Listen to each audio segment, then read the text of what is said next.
Welcome to day 4 of Learn JQuery in 30 days. And this is where we actually get to take some of the methods we've learned and begin building actual stuff, which is obviously what you want to do. So today we're going to be focusing on events, how we can respond to specific events that occur. For example, when an element is clicked on, when you hover over it, when you double click, these things are called events. So to demonstrate how these work, let's build a little style sheet switcher. Essentially, you click on a button and it will load maybe the nighttime style sheet. And when you click on another button, it will load the daytime. And this will be a perfect way to detect and listen for when the user clicks on a button and then respond accordingly.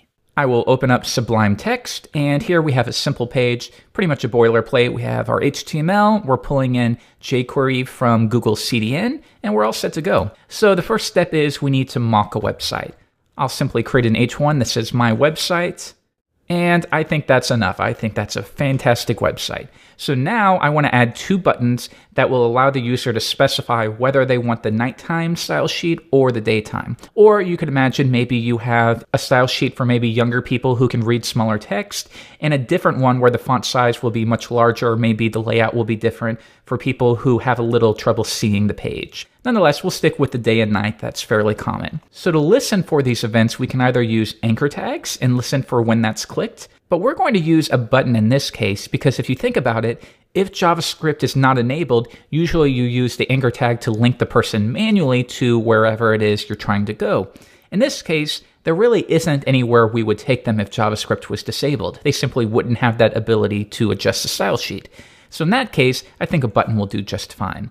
We'll call this first one the daytime button, and we'll call the next one the nighttime button.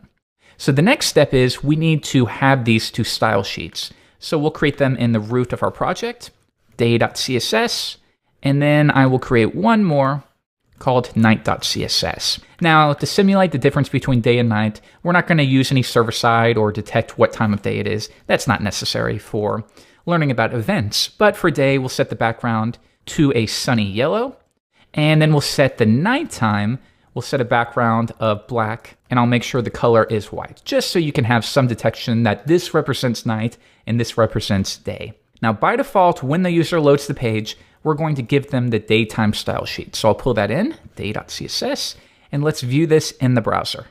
And there we go. That's pretty much what we would expect. An amazing website. So now we're going to listen for when the user clicks on one of these buttons, and when they do, we're going to load the applicable style sheet. Let's go back and get started. I'm going to begin by using what we call a self-invoking anonymous function. And I don't want this to scare you. This isn't specific to jQuery. It's simply a JavaScript best practice. And here's the idea.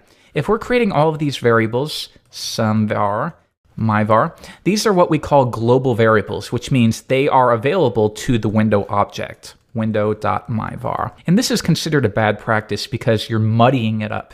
You don't need to have all of these global variables. It's better to make those local variables so that they're not available to the global object. And this is generally what we do for simple projects is you create a function. So let's do this by hand. Function. And then we want to execute that function immediately because otherwise it wouldn't run until you called it. So I will wrap this function within parentheses, and then we're going to call it in the same way that you would call a normal func, using an opening and closing parentheses. So I'll simply take that and pull it over, and now we have a function that immediately when the page loads will execute. And now when I create a variable, it is local and it's not available to the window object. So get in the habit of doing that. Now the first step is we want to listen for when one of these buttons is clicked. And I'll show you a few different ways to do it. First, we'll take a look at the convenience version, and that's by using the click method. So first, we need to target the buttons. So I'm going to say, hey, jQuery, go into the DOM and fetch me all of the button elements. Note that that will not only refer to these, but if there are other ones on your page as well, it will return those too. So that's something you might want to think about. Do they need to be within a container? Do they need to have a class so that you can target them? This will all depend on your specific project. But for now, I want to keep it simple. So jQuery, go get the buttons out of the DOM, and I want you to listen for when each is clicked on. So we're going to use the click method. And then here, we need to pass a function. And this means, what are we going to do when this event happens? In this case, I'm going to pass an anonymous function. And this is fairly common. When something is clicked, run the contents of this function immediately. So for now, just to make sure it's working, we're going to console.log button was clicked. All right, let's try this out. Reload the page. I'm going to open up my console by using Shift Command C on the Mac or by going to View, Developer, Developer Tools. I'm going to switch over to the console tab and reload the page and click a button. Button was clicked. Good. So now we need to figure out how would I load a special style sheet. We now have that hook to know when we need to apply the style sheet, but how do we do that? Well, it's actually not too hard.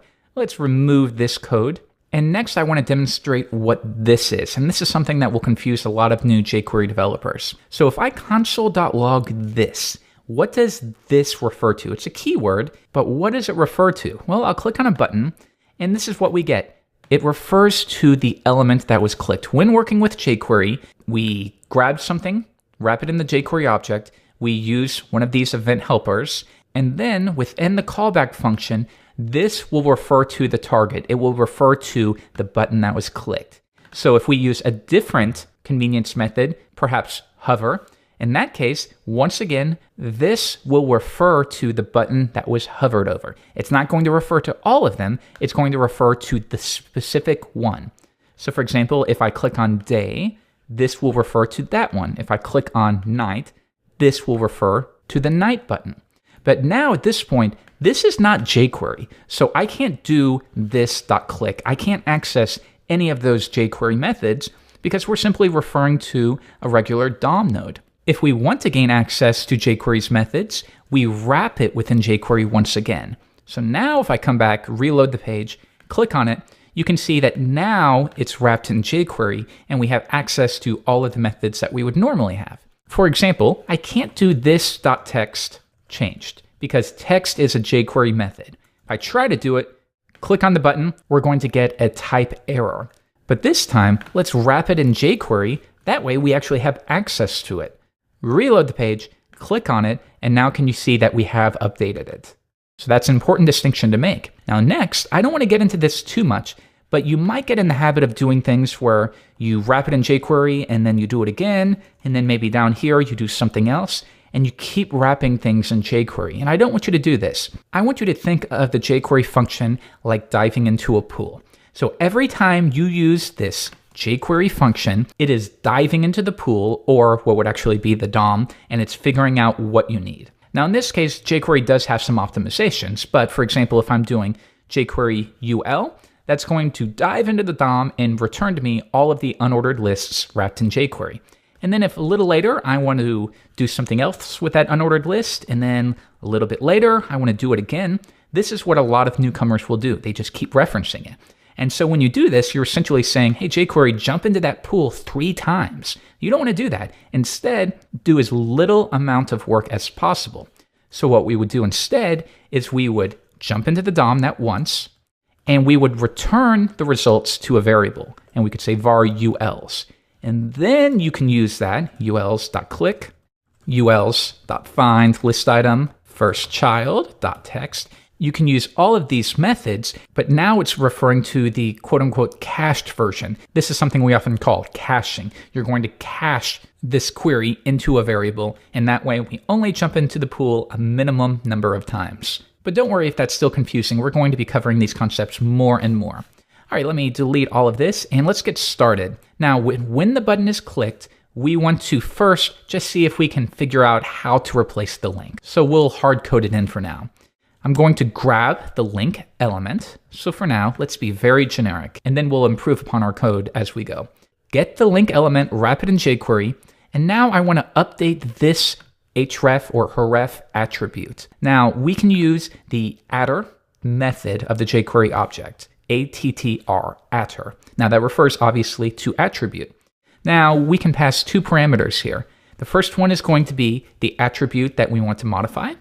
Or you can pass 1, in which case the value can be saved to a variable. And this is something that you can do often with jQuery. If you pass 1 attribute, you're returning the value. If you pass 2, you're setting the value. Now in our case, we want to set the value. So link.attr, we're going to set the href attribute. And what are we going to set it to? I'm going to hard code it in for now. Night.css. And let's see if that worked. Reload the page, click on night, and there we go. We've now updated the style sheet. If I go into the element tab, open up head, you can see that, yep, we've done it successfully. But of course, it's not responding to the night button specifically, it's responding to any button. So if I click on day, the same thing is going to occur. So now we need a way to specify, and you could maybe have many buttons here, or you could have a list. We need a way to associate a button with the style sheet that it corresponds to. So there's a couple ways. You could use the text of the button itself. I could say var style sheet is going to be this.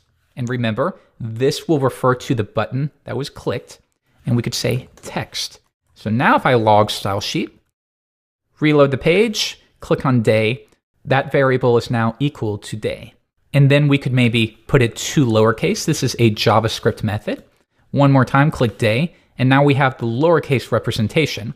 And then I could simply say link.adder_href is going to equal style sheet plus .css. Let's see how that works. Night, that works. Day, night, and that works. Now, is this the most ideal choice? Well, it depends. In this case, though, your text would always have to refer to the style sheet name, and that may not always be ideal. Another option you could do would be HTML5 custom attributes, and I could say data file would equal day. And then we could do the same thing down here. So as you'll learn, there's lots of different ways to solve a particular situation. It mostly depends on what's best for you. Now, in this case, when we're using custom attributes, we can access it a little bit differently.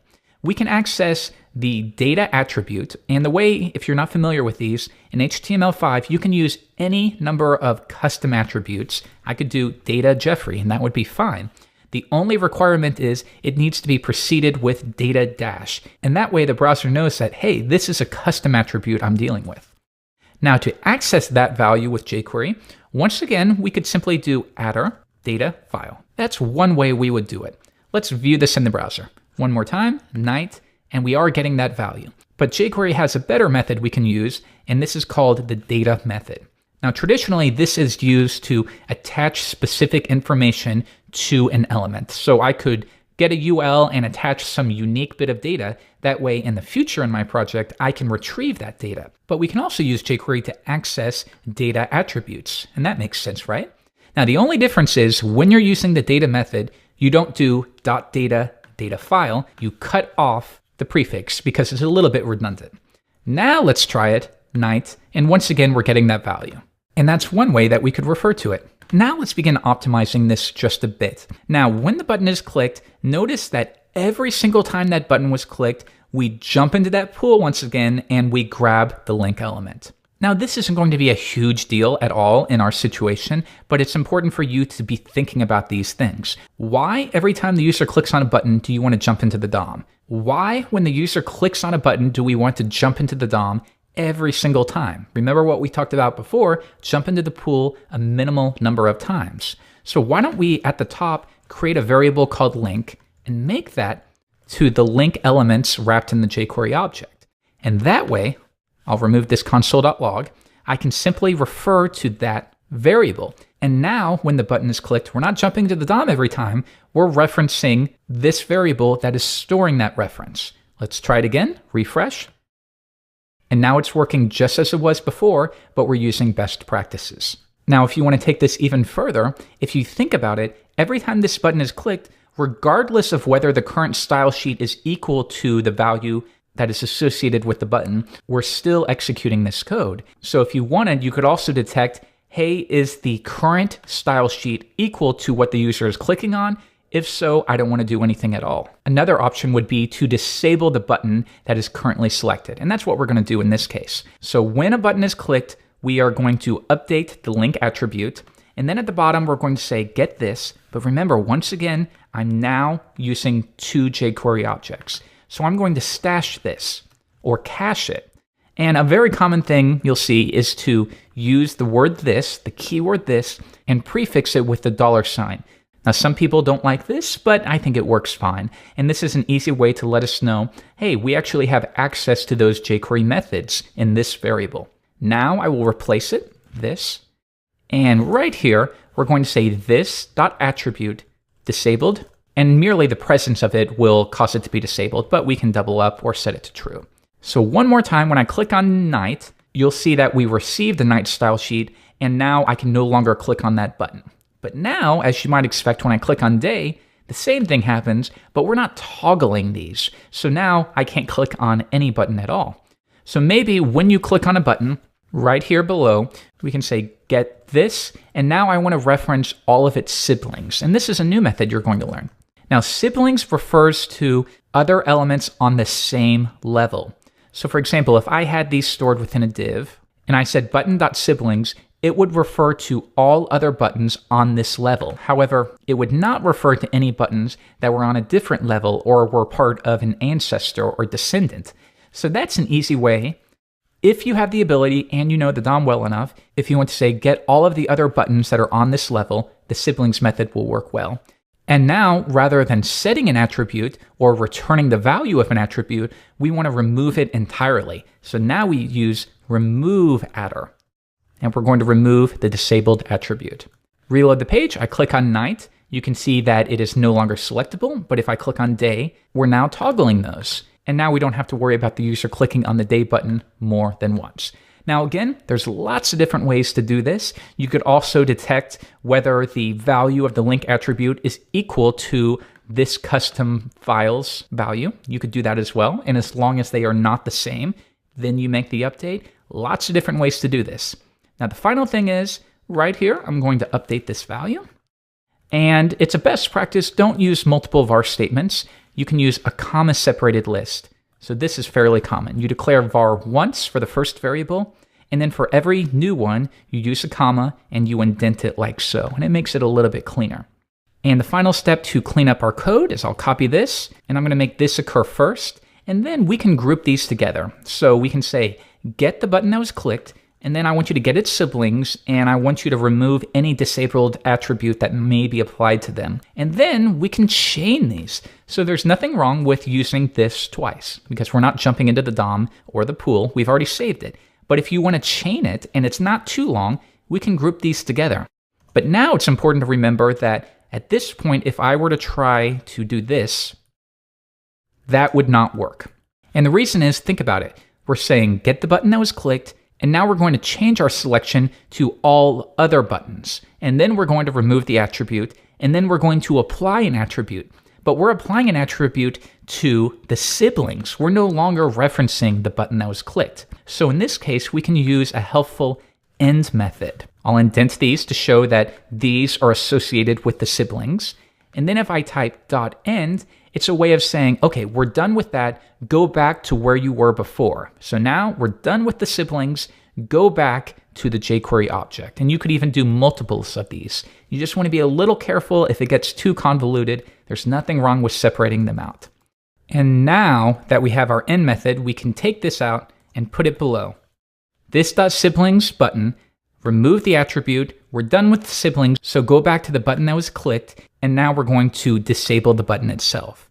One more time, click on night, that's working, day, and now I can no longer click on those, that works great. Now the final step is, I'll close the semicolon out, is the click method is a helper. Now these are convenience methods that jQuery makes available.